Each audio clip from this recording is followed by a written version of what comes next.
ऐसन महका तू हमें ये चाहिए, तोहरे खातिर निर्जल हम जियतिया भूखिले। कितना अच्छा लगता है यार जब एक माँ अपने बेटे के लिए और पुत्र के लिए मतलब व्रत रखते हैं तब। और ये गाना सुनने के बाद दिल को झकझोर दिया है भाई साहब। ये गाना 8 मिनट का है और ये गाना में कहानी भी है और गाना भी है। सुनने के बाद हमसे रहा नहीं गया तो सोचे कि नहीं इस पर वीडियो बनाया जाए और लोगों को बताना बहुत ज़रूरी है। माँ जी आप बहुत देर से यहाँ पे बैठे हुए हैं, कोई परेशानी तो नहीं है ना? तो हाँ, जो माँ को भी देखें बैठे वो माँ को भगा देते हैं और पत्र भेजते हैं। पत्र में क्या लिखते हैं वो ज़रा देखिए। इस महिला की दिमागी हालत ठीक नहीं है, जिन्हें भी ये मिले उससे अनुरोध है कि ये उनको आसपास के किसी वृद्धाश्रम में पहुंचा दे। पत्र में ये लिखते हैं कि दिमाग इसका ख़राब है और ये पागल हो गई है। अगर जिस व्यक्ति को भी मिल जाए तो सीधे पहुंचा दीजिए वृद्धा आश्रम। काहे कि इसीलिए इसको पैदा किए थे, पाल पोस के बड़ा किए हैं। काहे कि इसको पास तो शक्ति है नहीं अपने बीवी और बच्चों के अलावा, इसलिए भेजा देते वहाँ, समझे ना। फिर उसके बाद कहानी क्या आता है ये ज़रा देखिए। मम्मा का सर दर्द से फटा जा रहा है, जरा दबा देना। क्या मम्मा तुम भी ना हर वक्त कुछ ना कुछ फरमाइश करती रहती हो, डिस्टर्ब मत करो, पढ़ने दो ना। क्रिश, माँ से बात करने का ये कौन सा तरीका है? स्कूल में यही सब सीखते हो? नहीं पापा, ये तो मैंने घर में ही सीखा है।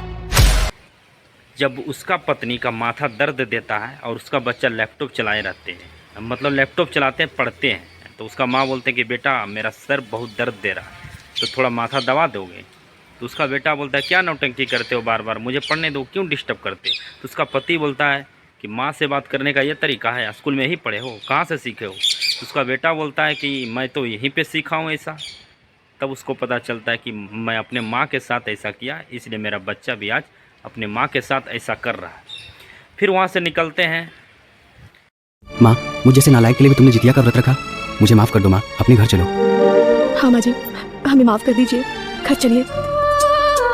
अपने माँ के पास जाते हैं और उसके माँ मतलब जितिया कर रहे होते हैं, जो त्यौहार होते हैं अपने बेटे के लिए करते हैं। और फिर वहाँ जाके अपने उसका बेटा जो होता है वो बेटा जाके बोलते हैं इस नालायक बेटे के लिए आप व्रत रखे हैं माँ, मुझे माफ़ कर दो अब चलो घर।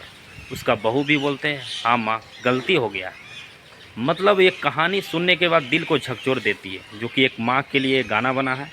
और ये गाना गाई है अमृता दीक्षित, जो कि यूट्यूब पर भी ये गाना अवेलेबल है।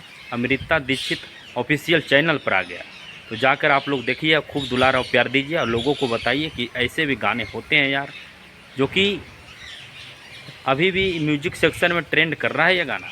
बहू, नाश्ते में अगर रोटियां मिल जाती तो। अब सुबह सुबह रोटी बनाने का टाइम किसके पास है माँ जी?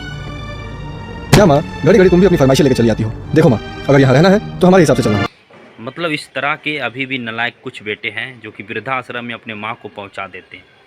ज़रा बताना यार कि मतलब इसलिए पाल पोस के बड़ा करते हैं एक माँ और पिता, जो कि वृद्धाश्रम में पहुँचा देते हैं। बड़ा शर्म की बात है, बड़ा दुखदायक ऐसे चीज़ें हैं, जो ऐसी चीज़ें लगातार होते आ रहा है।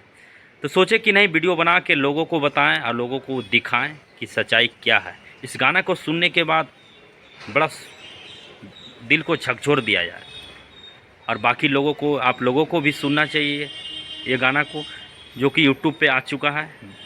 इसका सिंगर है अमृता दीक्षित। अमृता दीक्षित ऑफिशियल पर यूट्यूब पे आ चुका है, जो कि 29 नंबर पे अभी भी ट्रेंड कर रहा है ये गाना। गाना बड़ा लाजवाब रहा है। बाकी नमस्कार और प्रणाम रहेगा। जय मगध, जय बिहार।